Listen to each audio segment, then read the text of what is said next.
les agradezco en primer lugar la presencia, la participación, y les comentaré más adelante que nos gustaría mantener un contacto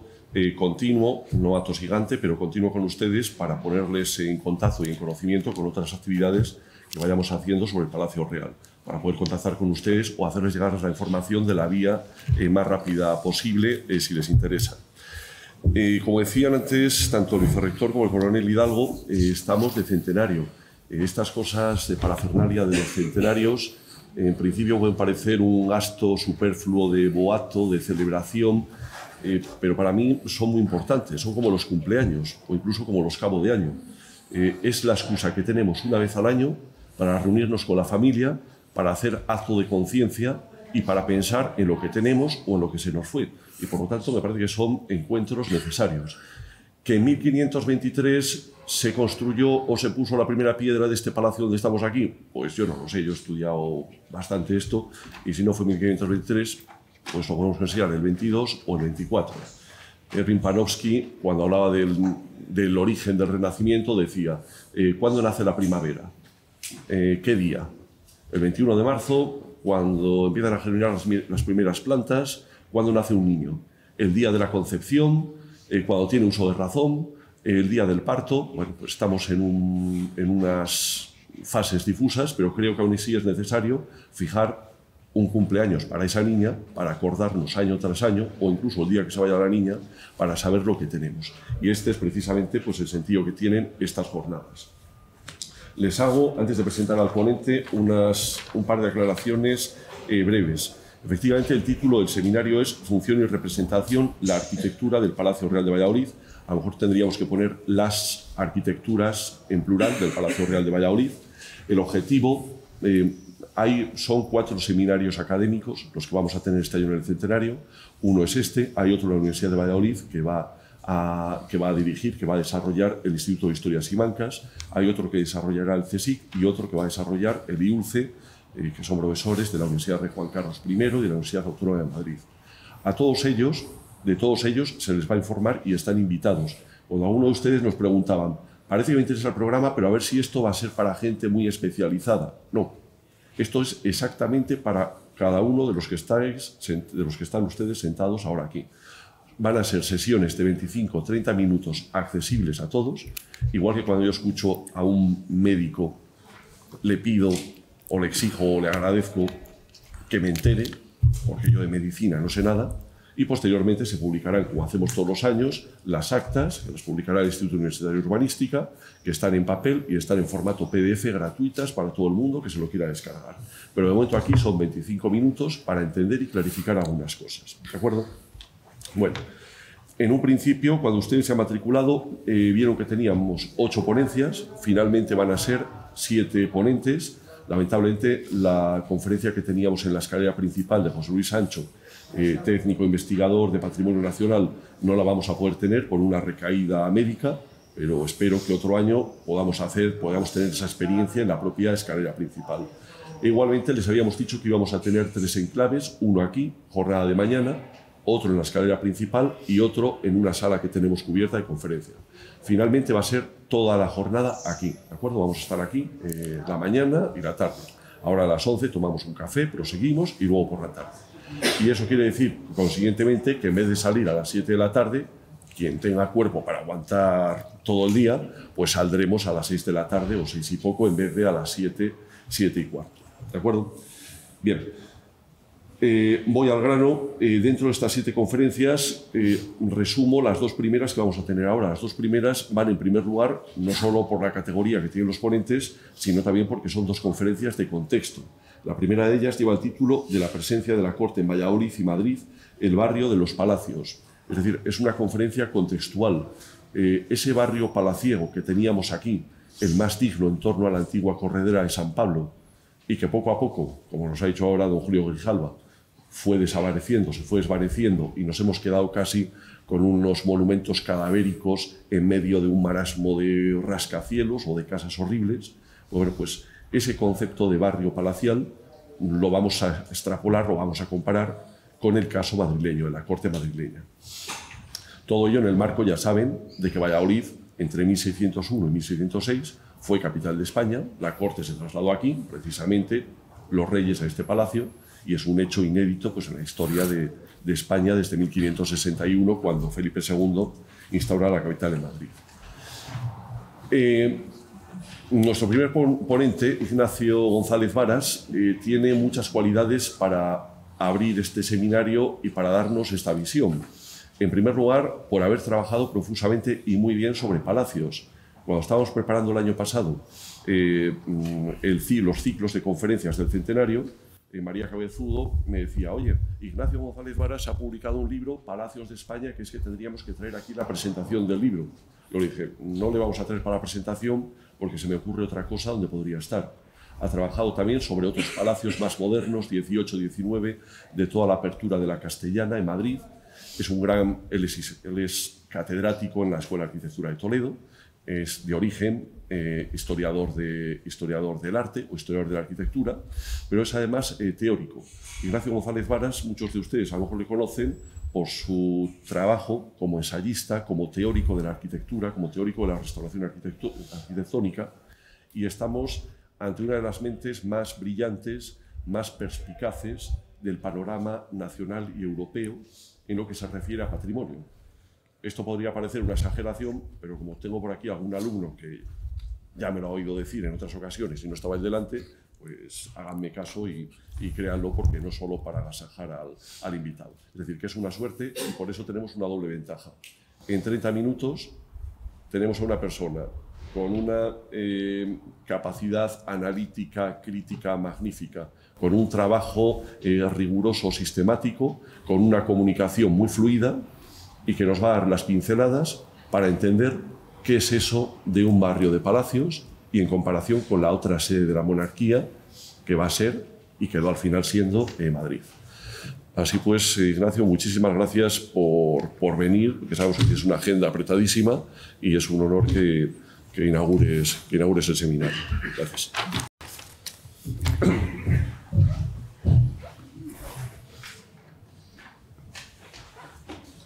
Se ve en modo de presentación, ¿verdad? Sí. Sí. A ver si funciona.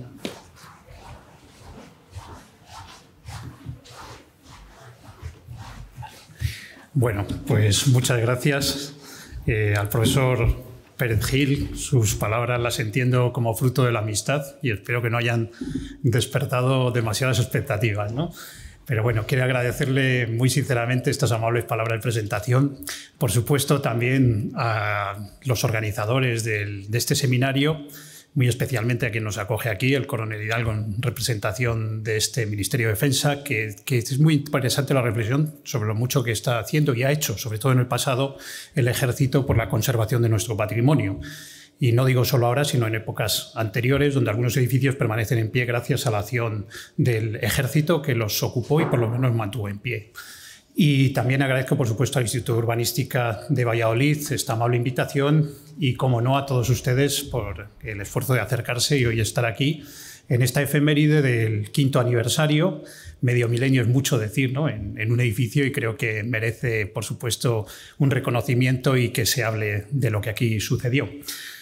También agradezco muy especialmente al profesor Pérez Gil que haya contextualizado mi presentación, mi intervención, porque cuando vi que estaba en primer lugar me parecía más oportuno hacer una presentación de carácter panorámico, que seguramente va a incurrir en muchas generalidades, que seguramente sabrán también disculpar, porque en las sesiones siguientes tendremos ocasión de profundizar monográficamente en muchos aspectos más concretos. Por eso mi desafío es presentarles precisamente todo lo contrario, la panorámica que trate de ser lo más ampliamente posible, que abra el tema y contextualice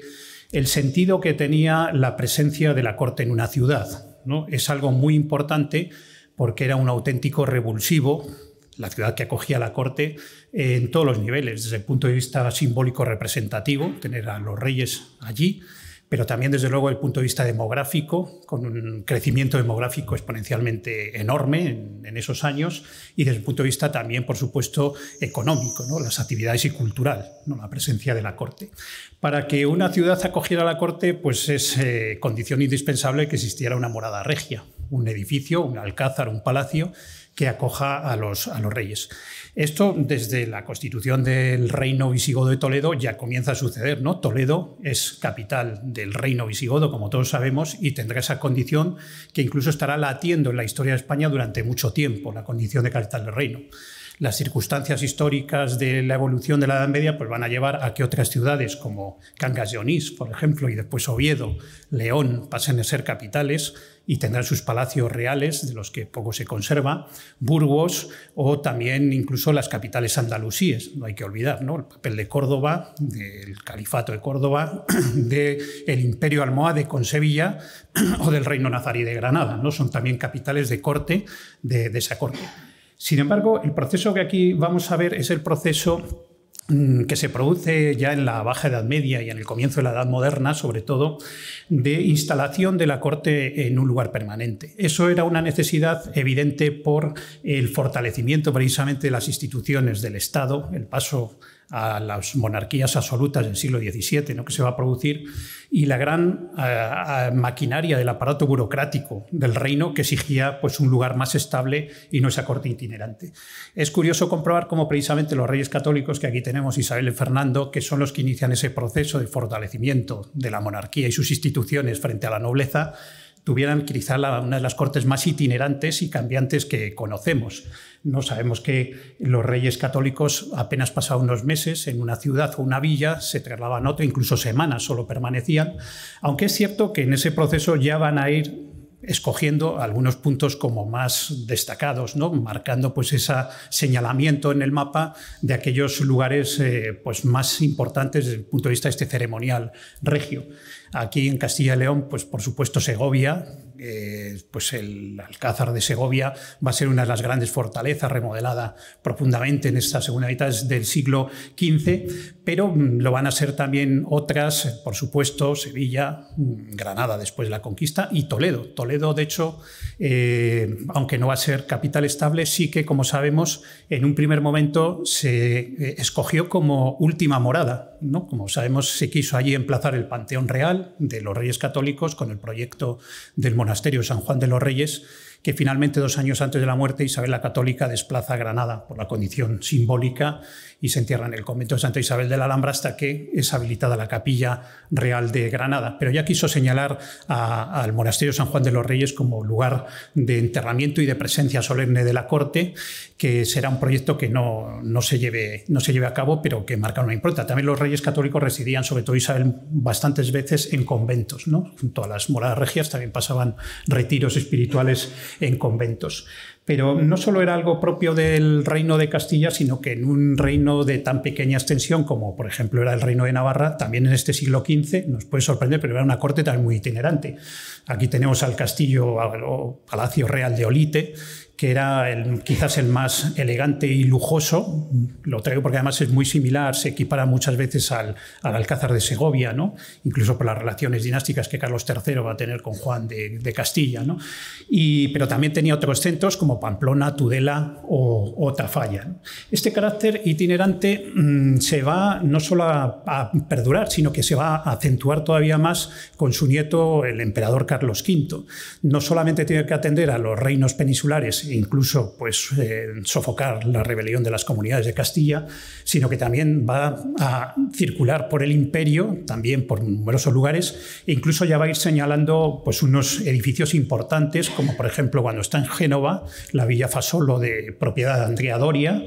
o por ejemplo en Augsburgo, donde se va a celebrar la Gran Paz de Augsburgo, en la villa de campo de los banqueros Fugger, pues va a mandar construir un Palatium Caesarum, ¿no?, un palacio para el emperador. E incluso además Carlos V va a marcar la senda en gran medida a su hijo y va, como sabemos todos, a emprender una gran actividad edilicia en el campo de la arquitectura real, tanto reformando los viejos edificios como los alcázares de Madrid, el Alcázar de Madrid o los reales alcázares de Sevilla, que también sus padres han habitado muchas veces, como emprendiendo proyectos de nueva planta, como vemos aquí en este proyecto que emprende nunca terminado del Palacio de Carlos V en la Alhambra Granada en 1527 con el arquitecto Pedro Machuca, que simbólicamente, como veíamos, rompe incluso con la espacialidad, con la escala y con las pautas de composición arquitectónica de la Casa Real Vieja, como se denominaba el recinto, donde se alojó, como sabemos, Carlos V en su luna de miel, diríamos hoy, en su viaje de bodas con Isabel de Portugal, ahí en la Alhambra, ¿no? Por lo tanto, va a marcar, como digo, ya esa pauta de reformar edificios para incluso introducir un nuevo modo de vivir, que es el que aquí también podemos ver, ¿no? El modo elegante del Renacimiento, con la introducción de los nuevos modos que en Italia se han desarrollado en el 480 y el 580, trayendo arquitectos con una nueva formación cultural. Felipe II, como ha adelantado antes el profesor Pérez Gil, es a quien tomó la primera decisión de emplazar la corte, no tanto la capital, porque eso ya las ciudades capitales es un producto más del siglo XVII, ¿no? Desde el punto de vista urbano, la gran reforma, pero sí ya el primer paso, que es emplazar la corte en un lugar estable.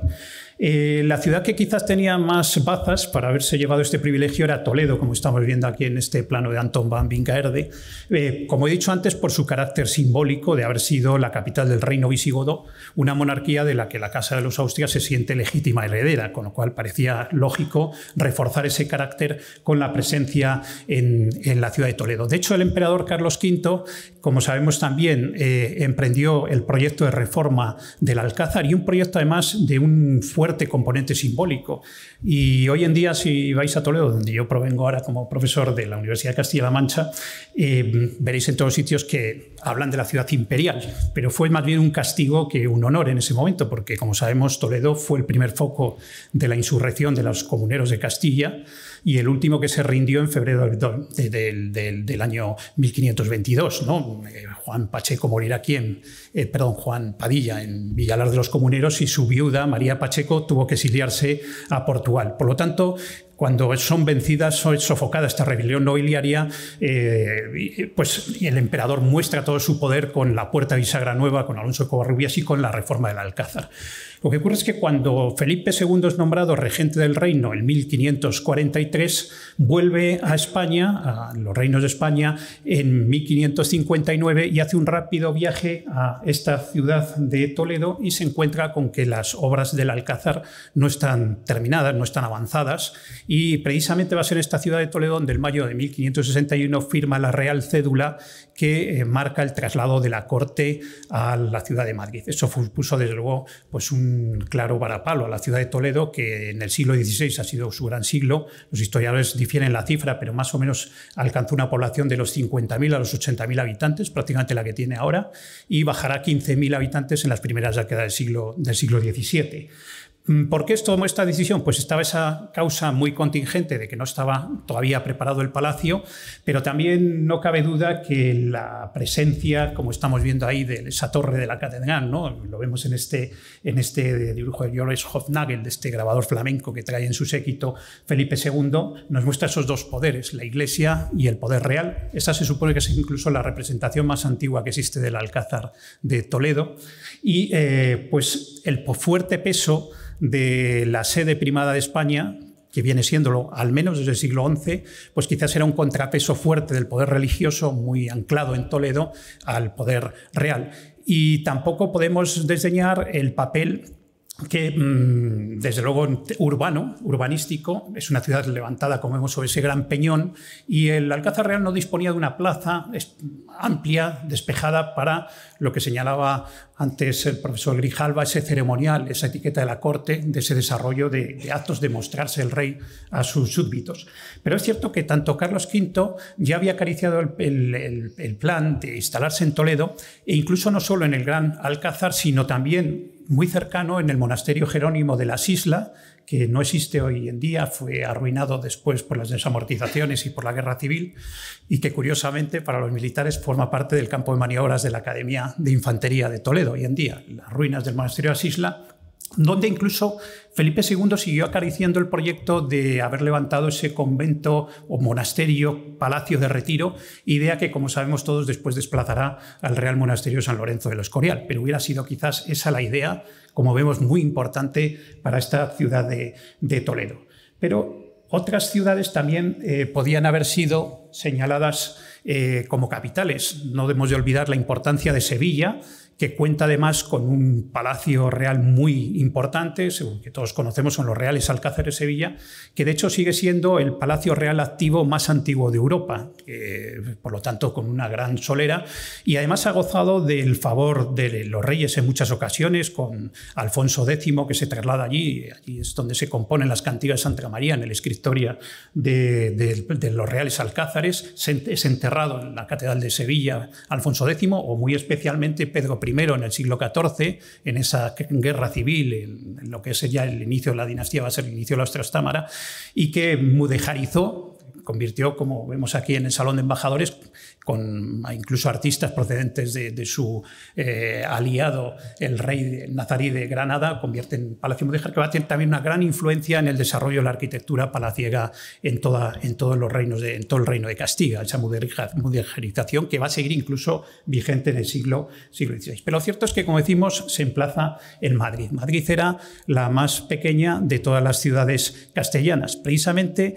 Quizás fuera eso el atractivo, la insignificancia relativa de Madrid y precisamente la no presencia de un poder eclesiástico. No tiene diócesis, no tiene obispo y tampoco tiene una nobleza titulada de gran raigambre, ¿no? Con lo que la presencia del rey es absolutamente esplendorosa. Para ello dispone, como vemos en este dibujo también de Anton van Winckerde, precisamente más o menos fechado un año después de la instalación de Felipe II, pues dispone de este viejo alcázar real que va a ser la sede del rey. Como vemos, es una gran fortaleza. Ahí vemos los cubos que se orientan a la fachada occidental, a la cornisa del Manzanares, y un palacio, por lo tanto, irregular, que se va a tratar precisamente de ir regularizando y dotando de esas galas renacentistas durante ese momento. Ya ha señalado, distinguido Carlos V a Madrid en la celebración de las Cortes de 1528 y poco después va a emprender, firmado por su mujer Isabel de Portugal, una real cédula que concede a Alonso de Covarrubias pues, el poder para trazar los pliegos de condiciones y el desarrollo de la ampliación y actualización del Alcázar. Este edificio que, como sabemos, va a desaparecer en la Navidad de 1734, en la época ya de Felipe d'Anjou, de Felipe Borbón. La ampliación se hizo como se estaba haciendo en casi todos los palacios europeos, mediante la duplicación del patio del rey, que vemos a la izquierda, con la creación del patio de la reina, que bueno, es una actuación arquitectónica magnífica de Alonso de Covarrubias y proseguida también por Luis de Vega, con esa crujía central donde está ubicada la capilla de los Trastámara y esa importantísima escalera, esa escalera de doble claustral de 5 tramos, que va a ser uno de los puntos fundamentales del ceremonial, ¿no? Del ceremonial de la corte. También se va a intentar regularizar la imagen al exterior. Va a ser muy difícil por la presencia de esas dos torres en la fachada sur, la que llamamos, está en la Plaza de Oriente hoy en día, ¿no? Las torres del Sumiller y la Torre del Bastimento, que están en posición descentrada y que le dotan de ese carácter fortaleza. Pero sin duda, dado que estamos en este patio, esta litografía de Luis Monnier, que nos deja ver el patio de la reina del Alcázar de Madrid, nos deja ver ese nuevo ritmo solemne como es el que vemos aquí, ¿no? Un patio que seguramente la profesora Campos nos hablará de ello, ¿no? De las grandes repercusiones que tiene este patio, que se hace poco después de haberse levantado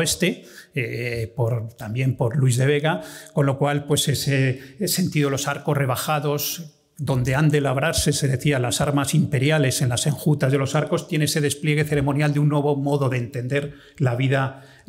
en la corte. Pero como decimos, esa regularización exterior quería dar una imagen diferente y para ello, pues a partir de 1529 se hace la portada entre las dos torres, que va a quedar descentrada, por lo tanto, respecto a los patios interiores, donde Jerónimo Quiñones va a labrar el proyecto posiblemente de Covarrubias y donde la decoración va a ser únicamente el emblema imperial del escudo y ya se regula mediante los órdenes arquitectónicos la composición de esa portada. Felipe II va a hacer esta aportación que veíamos en el grabado de Anton van Winckerde, que va a ser un auténtico manifiesto que en gran medida podemos decir que va a marcar las pautas de los palacios, de los barrios de los palacios que se van a desarrollar en la arquitectura madrileña de los Austrias. Es la famosa Torre Dorada, ya muestra una arquitectura que será la que Juan Bautista de Toledo, que viene de Italia, pues van a incorporar. Como vemos, tiene una condición autónoma, está en el ángulo suroccidental del Alcázar, una condición autónoma, autosuficiente, regulada, como un un gran bloque y con esos también chapiteles de pizarra. Y de hecho, pues el propio rey va a quedar tan satisfecho que va a ordenar crear en Madrid hornos para la cocción de ladrillos que van a disponerse en los paramentos de las fachadas de los palacios que van a surgir alrededor. Los carpinteros van a aprender a armar estas cubiertas casi de tipo flamenco, de gran pendiente, e incluso se van a explotar canteras de pizarra, las canteras de los Bernardos, para cubrir los tejados de los palacios de Madrid con este tono. Por lo tanto, va a ser muy importante pues, muchas reformas, también la de los cuartos reales en la fachada occidental, desde los que se va a planificar la gran obra del Escorial, y también pues, cierta repercusión en el entorno urbano. Efectivamente, el crear la corte en Madrid va a llevar también aparejadas por la presencia de proyectos que no se van a realizar en gran medida en estas 4 décadas hasta que viene la corte aquí a Valladolid. Muchos de los proyectos van a quedar truncados, otros se van a realizar mucho más lentamente de lo que se pedía por parte del ayuntamiento. Por ejemplo, se quiso regularizar la Plaza Mayor, que se va a tardar ya, Juan Gómez Mora va a ser el que ya la lleve a cumplimiento. Se va también a pedir un nuevo consistorio, se va a pedir una diócesis, una catedral, que no se hará hasta el siglo XIX, y también se crearán las bases de la calle Real Nueva, y sí que realizará el puente de Segovia por Juan de Herrera, que marca pues, ese deseo de dotar de un acceso solemne, que va a ser muy importante incluso también para el Palacio Real de Valladolid, la presencia de accesos solemnes importantes por los que circule el ceremonial de la corte. Pero, como digo, no se logra regular del todo hasta el punto que Juan de Herrera decía en 1582, opinaba que es menester ir ennobleciendo este pueblo de Madrid. Dice, porque cierto es cosa extraña que con todo lo que se fabrica en él y gastan dineros en edificios, cuán poco luce y se echa de ver, y todo esto a costa de haber fabricado ni con orden ni en lugares que acompañen unos con otros, sino de modo tan desbaratado. Decía, o sea, ya se lamentaba de pues, el cierto caos. Aquí vemos este plano de Levit, que es el más antigua representación, donde ya sí que vemos que va a ir surgiendo un barrio de palacios en torno al Alcázar Real. Lo que ocurre es que no existía una nobleza de grandes títulos en Madrid. En estas 4 décadas, incluso la nobleza titulada de más alcurnia, los grandes de España, no se desplazan porque eran sabedores que la decisión de estar emplazado a la corte dependía solamente de la decisión real y no confiaban mucho en la estabilidad de Madrid como lugar de la corte. Es una nobleza, por lo tanto, oriunda, de no alta alcurnia, la que va a tener las propiedades en torno al Alcázar, familias como los Ludeña, los Herrera, los Bodmediano, que van a emparentar con la nobleza que habían traído ya los Trastamara en el siglo XV, ¿no? Los Luján, los Vargas, los Koala, que son los que van a detentar los cargos de regidores y las alcaldías de Madrid, y son los que van a tener las propiedades. Era un dispendio muy grande adquirir estas propiedades en un congestionado Madrid, y por lo tanto la nobleza vivía en sus posesiones territoriales y no se desplaza en ese momento a Madrid, con lo cual el barrio de los Palacios es cierto que empieza ahora, pero de un modo incipiente y no se va a consolidar hasta el siglo XVII. Aquí vemos este mapa del Atlas Histórico de Madrid, que más o menos ubica dónde estaba situada los palacios, el barrio de los Palacios. Como vemos, en torno al Alcázar se van despejando las plazas para el ceremonial, y en torno suyos donde van a ir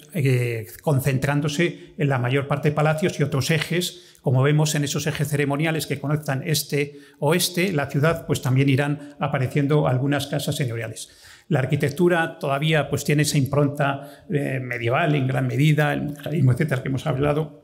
Aquí vemos la de los Lujanes, que era una de estas familias de la nobleza oriunda de Madrid que todavía perdura, y las plantas pues, van a tratar de regularizarse ya en torno a patios, pero todavía acomodándose a unas manzanas muy irregulares que marcan ese tejido bastante tortuoso del centro de Madrid.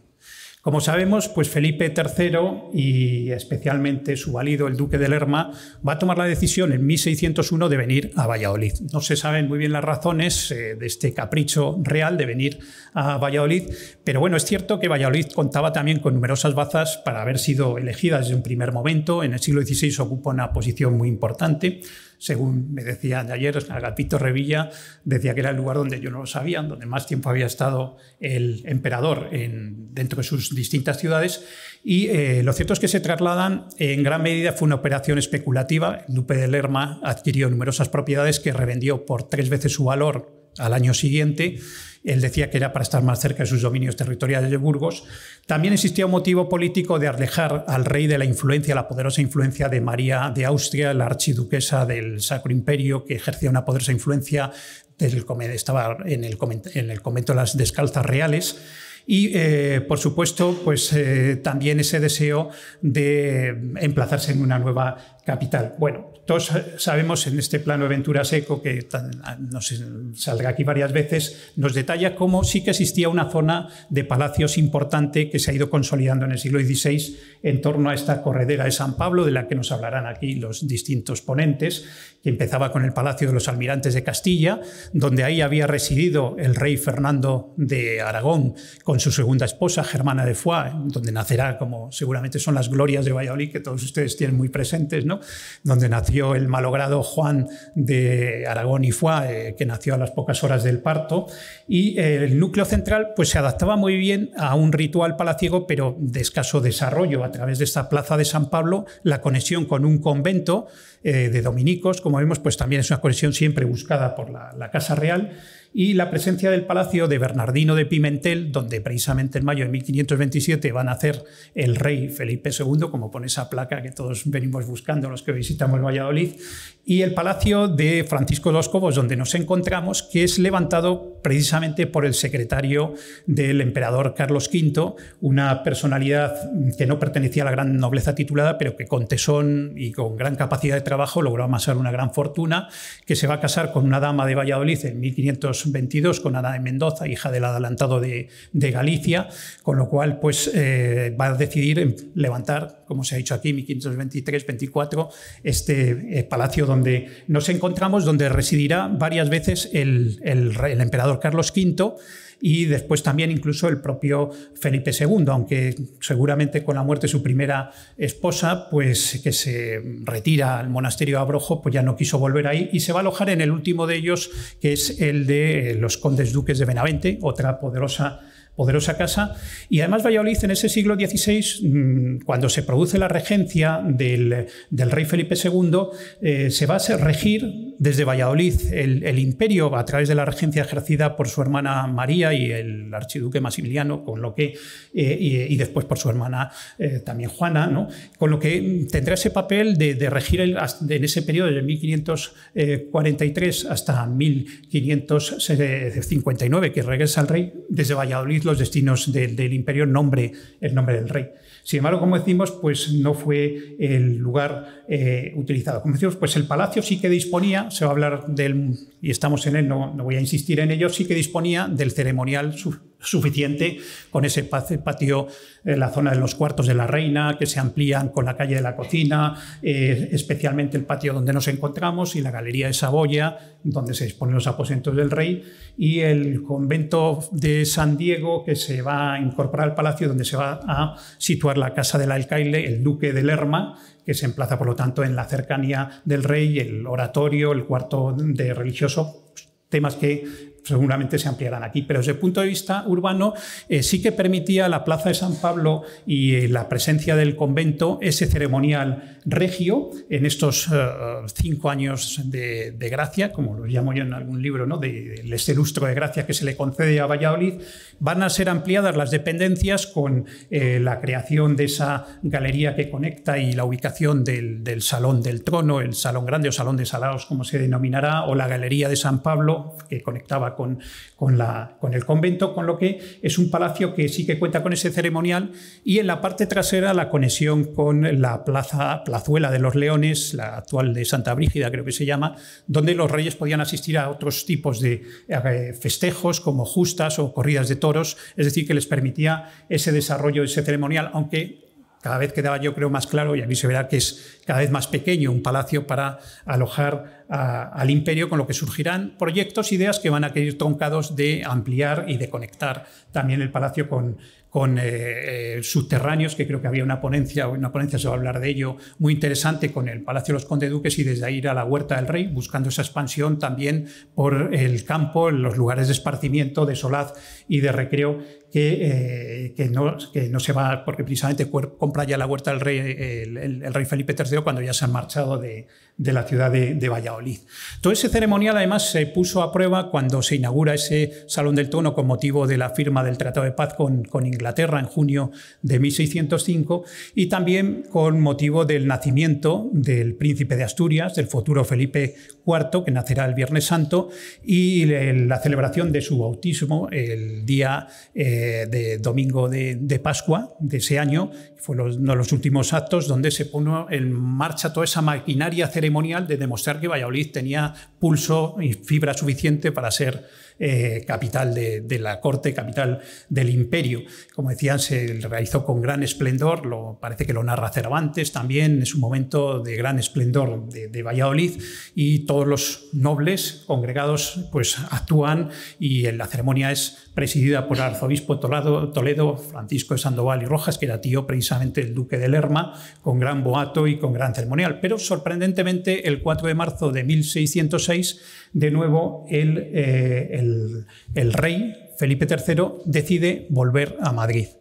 El duque de Lerma, curiosamente, se encuentra también detrás de esta operación, seguramente porque ya preveía o iba preparando al rey, y de nuevo hizo lo mismo, compró nuevas propiedades en Madrid que volvió a revender,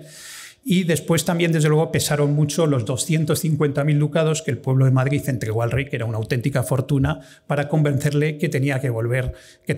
a Madrid. También había muerto la archiduquesa María de Austria, con lo cual la oponente, la rival política del rey ya no estaba, y el duque de Lerma podía controlar perfectamente al rey. De tal manera que ese barrio de los Palacios, que podría haberse desarrollado en Valladolid y que hubiera dado lugar seguramente a un futuro diferente, claro está, de la ciudad, pues no se logra realizar. En esos 5 años no se consuma, son las mismas casas las que han permanecido, han engrandecido sus palacios, y todo ello se va a realizar finalmente en Madrid con la reforma del propio Alcázar, de nuevo la regularización de la fachada por Francisco Mora y sobre todo ya Juan Gómez de Mora en el siglo XVII, que como vemos sí que dispone del espacio, del ritual suficiente para estos cortejos, para estas ceremonias, como se reflejan en estos grabados. Ese barrio de los Palacios, por lo tanto, se va a desplazar a Madrid, que se va a consolidar el barrio de los Palacios cercano al propio